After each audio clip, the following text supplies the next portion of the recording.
Julius Caesar की मौत कैसे हुई, किसने साजिश रची और उस साजिश में कौन कौन शामिल था, इसकी कहानी हजारों बार कही जा चुकी है। विलियम शेक्सपियर ने जूलियस सीजर पर नाटक भी लिखा है जो आज भी दुनिया के कई देशों में लोकप्रिय है और इसका मंचन भी होता रहता है।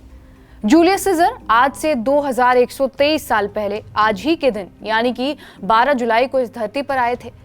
कोई सीजर को समाज सुधारक तो कोई तानाशाह भी कहता है, लेकिन जूलियस सीजर की जो कहानी सबसे ज्यादा बार कही जाती है, या यूं कहे जो कहानी आज भी लोगों के जहन में है, वो उसकी मौत के दिन की कहानी है। ये जुलाई का महीना है और इस महीने का नाम भी जूलियस सीजर के नाम पर ही रखा गया है। कहने का मतलब यह है कि आज हम जो जनवरी, फरवरी और नवंबर, दिसंबर करते हैं, सब सीजर के ही देन है। दरअसल रोमन कैलेंडर में जूलियस सीजर ने 46 बीसी में काफी सुधार किए थे और सुधार के बाद जो कैलेंडर बना वो जूलियस कैलेंडर कहलाया। इसी कैलेंडर के आधार पर ग्रेगोरियन कैलेंडर बना जो आज भी चल रहा है। जूलियस सीजर का एक पुजारी से रोमन साम्राज्य के सबसे बड़े शासक बनने की कहानी बहुत दिलचस्प है। कई लोग शेक्सपियर के नाटक को ही जूलियस सीजर समझ लेते हैं, जबकि ऐसा है नहीं। हाँ, शेक्सपियर ने सीजर के जीवन को काफी हद तक नाटक के तौर पर ऐसे दिखाया है जैसे वो खुद पाम्पी थिएटर में बैठकर सीजर की मौत को देख रहे हो। ये शेक्सपियर की खूबसूरती है, लेकिन इतिहासकार कई बातों पर शेक्सपियर की बातों से सहमत नहीं है। जूलियस सीजर की मौत की घटना को ट्रेजेडी और धोखे से जोड़कर देखा जाने लगा। जैसा हमारा कोई अत्यंत प्रिय अगर हमें दगा देने वालों के बीच दिख जाए तो हमारे मुंह से पहला शब्द जो निकलता है वो अमूमन यही होता है, अरे यार तुम भी। ऐसे ही ब्रूटस को देखकर सीजर ने भी कहा था एड टू ब्रूट्स, मतलब ये कि ब्रूट्स तुम भी। शेक्सपियर ने जूलियस सीजर नाटक में इस ट्रेजेडी को मार्मिक ढंग से उभारा है। नाटक में सीजर का दोस्त ब्रूट्स इस हमले का सूत्रधार है और जब हमलावरों में सीजर उसे देख लेता है तो तड़प और अफसोस से कहता है ब्रूट्स तुम भी। कई लोगों के मन में बेसिक सवाल आता है कि ब्रूट्स ने ऐसा क्यों किया जब वो उसका इतना खास था।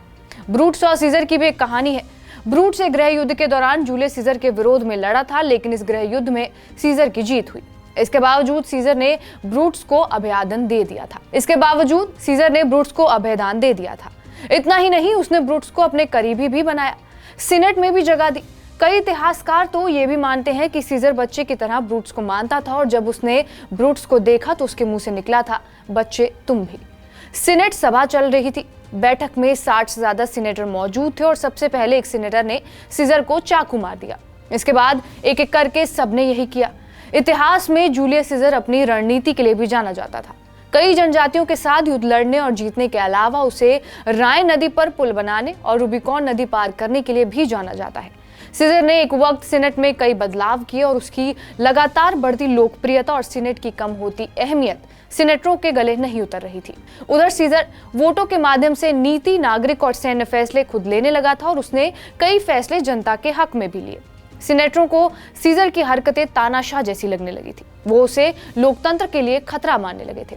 सीनेटरों ने लोकतंत्र बचाने और तानाशाही खत्म करने के लिए सीजर की हत्या कर दी। हालांकि इस पर इतिहासकारों का एक मत नहीं है, क्योंकि रोम की जनता सीजर को हीरो मानती थी। जब लोगों को मालूम हुआ कि सीजर की हत्या कर दी गई है तो जनता बेकाबू हो गई।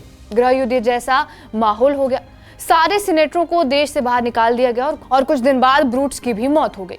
जूलियस सीजर की मौत के बाद रोम ने एक नहीं कई गृह युद्ध देखे, जो कि ये बताता है कि सीजर जैसा भी था, लेकिन रोम के लोग उसे अपना हीरो मानते थे। बहरहाल, आपका इस वीडियो पर क्या कुछ कहना है हमें कमेंट बॉक्स में जरूर बताएं। बाकी देश और दुनिया की तमाम बड़ी खबरों के लिए बने रहे हमारे साथ TV9 डिजिटल पर।